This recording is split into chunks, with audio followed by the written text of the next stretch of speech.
Halo teman-teman, perkenalkan saya Melania Afianta, mahasiswi dari Universitas Timor, program studi agribisnis semester 6. Di video ini saya akan menampilkan hasil review jurnal dengan judul Analisis Pemasaran Buncis di Desa Oirinbesi, Kecamatan Biboki Tanpah, Kabupaten Timor Tengah Utara. Penulis Yohana Albertine Pai dan Agustinus Nobatonis. Publikasi Agrimor, Jurnal Agribisnis Lahan Kering. Pendahuluan. Buncis atau Phaseolus vulgaris L merupakan sayuran yang berpotensi ekonomi tinggi karena mempunyai peluang pasar yang cukup luas baik di dalam maupun di luar negeri. Buncis merupakan salah satu sumber protein nabati yang murah dan mudah dikembangkan serta mengandung vitamin, mineral, dan serat yang sangat berguna bagi perkembangan tubuh manusia, menurut Rismunandar 1982. Terdapat beberapa daerah di Kabupaten Timor Tengah Utara yang merupakan daerah penghasil buncis, antara lain Desa Oirinbesi di Kecamatan Biboki Tanpah.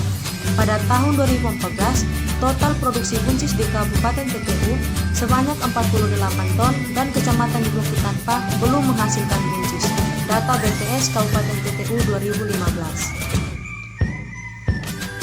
Selanjutnya, tahun 2015, total produksi buncis di Kabupaten TTU menurun menjadi 15,9 ton dengan Kecamatan Biboki Tanpah menghasilkan 6,7 ton. Data BPS Kabupaten TTU 2016. Sedangkan 2016 produksi buncis di Kabupaten TTU meningkat menjadi 98,9 ton dengan Kecamatan Biboki Tanpah menghasilkan 21,1 ton. Data BPS Kabupaten TTU 2017. Survei awal menunjukkan bahwa dengan luas lahan 10 are, seorang petani di Oirinbesi dapat memproduksi 600 kg sampai 700 kg buncis per tahun. Buncis yang dihasilkan di Desa Oirinbesi kemudian dipasarkan baik untuk konsumen setempat maupun dipasarkan melalui pedagang perantara untuk konsumen pada lokasi lain. Tujuan 1. Untuk mengetahui saluran pemasaran. 2. Untuk mengetahui margin pemasaran. 3. Untuk mengetahui farmer share. 4. Untuk mengetahui efisiensi pemasaran buncis di Desa Oirinbesi, Kecamatan Biboki Tanpah, Kabupaten TTU. Metode yang digunakan dalam pengambilan sampel adalah metode sensus. Ini dikarenakan jumlah populasi bersifat jenuh sehingga populasi tersebut dijadikan sampel, yakni sebanyak 35 petani buncis. Penentuan sampel untuk pedagang perantara digunakan metode snowball. Metode ini digunakan dengan cara menggali informasi dari penjual sebelumnya untuk mendapat informasi kepada siapa produknya dijual. Metode analisis yang digunakan adalah deskriptif kualitatif untuk menjawab tujuan pertama, yakni mengetahui saluran pemasaran untuk mengetahui selisih harga antara produsen dan konsumen. Hasil dan pembahasan. Yang pertama, saluran pemasaran. A. Saluran pertama, petani ke konsumen.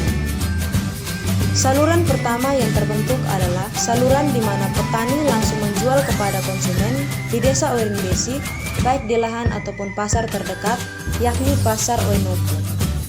B. Saluran 2, petani ke pengecer lalu ke konsumen. Yang pertama, petani ke pengecer Atambua lalu ke konsumen Atambua. Petani yang memilih memasarkan buncisnya langsung kepada pengecer Atambua sebanyak 5 responden dari 8 responden atau sekitar 62,5%. Yang kedua, petani ke pengecer Keva Menanu ke konsumen Keva Menanu. Petani yang memilih memasarkan buncisnya melalui pengecer Keva Menanu sejumlah 3 responden dari 8 responden petani atau sebesar 37,5%. C. Saluran ketiga, petani ke pengumpul, ke pengecer, lalu ke konsumen. Yang pertama, petani ke pedagang pengumpul desa, ke pedagang pengecer Atambua, lalu ke konsumen Atambua. 4 orang responden atau sekitar 44,45% menyatakan pemasarannya dilakukan ke pengumpul desa. Yang kedua, petani ke pedagang pengumpul desa, ke pedagang pengecer Keva Menanu, ke konsumen Keva Menanu. 4 dari 9 responden atau sekitar 44,45% yang menyalurkan buncisnya melalui pengumpul desa dan menyalurkan ke pengecer Kepha Manado. Yang ketiga, petani ke pedagang pengumpul kupang, ke pengecer kupang, lalu ke konsumen kupang. Dari 9 responden, ternyata 1 responden atau 11,1% yang menyalurkan buncisnya ke kupang.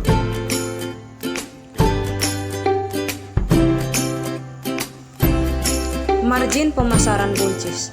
Pemasaran buncis yang terletak di Desa Orinbesi dilakukan oleh beberapa lembaga pemasaran. Maka margin pemasaran bukan hanya merupakan selisih antara harga beli konsumen dan harga jual produsen, tetapi merupakan jumlah margin-margin dari setiap lembaga pemasaran yang bersangkutan. Saluran pertama tidak dapat dihitung sebab dalam penelitian ini tidak memperhitungkan biaya untuk memproduksi buncis. Margin pemasaran saluran 2, lokasi konsumen Kepha Manado sebesar Rp1.250, sedangkan lokasi Atambua sebesar Rp1.475. Saluran ketiga, lokasi konsumen Kepha Manado sebesar Rp4.194, Atambua sebesar Rp4.621, dan Kupang sebesar Rp8.875. Bagian harga yang diterima petani atau farmer share. Nilai farmer share tertinggi berbeda pada saluran pertama sebesar 100%. Ini dikarenakan petani langsung menyalurkan buncisnya ke konsumen setempat sehingga harga yang dikeluarkan minim. Yang keempat, efisiensi pemasaran. A. Struktur pasar. Struktur pasar yang terbentuk yakni oligopoli. Suatu struktur pasar yang terbentuk efisien apabila termasuk dalam struktur pasar persaingan sempurna. Karena struktur pasar buncis di Desa Orinbesi termasuk dalam struktur persaingan tidak sempurna, maka struktur pasar buncis di Desa Orinbesi tidak efisien.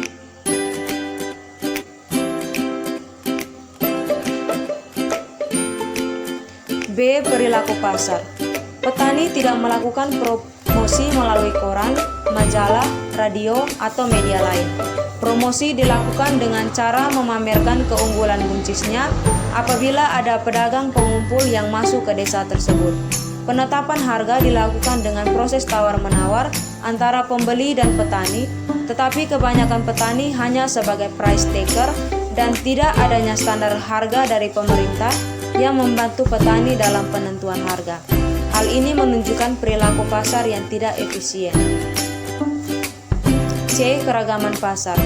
Hasil perhitungan margin pemasaran maupun farmer share menunjukkan hasil untuk keragaman pasar efisien, di mana rata-rata keuntungan lebih besar dari rata-rata biaya dan rata-rata farmer share lebih besar dari 50% atau 66%. Kelebihan dari jurnal ini: 1. Menggunakan bahasa yang sederhana sehingga akan mudah untuk dipahami oleh para pembaca. 2. Pembahasan pada jurnal ini dibuat secara singkat dan padat sehingga pemahaman kepada jurnal ini lebih mudah. Kekurangan: penulisan volume dan halaman tidak diperjelas dan tidak ada saran pada bagian penutup.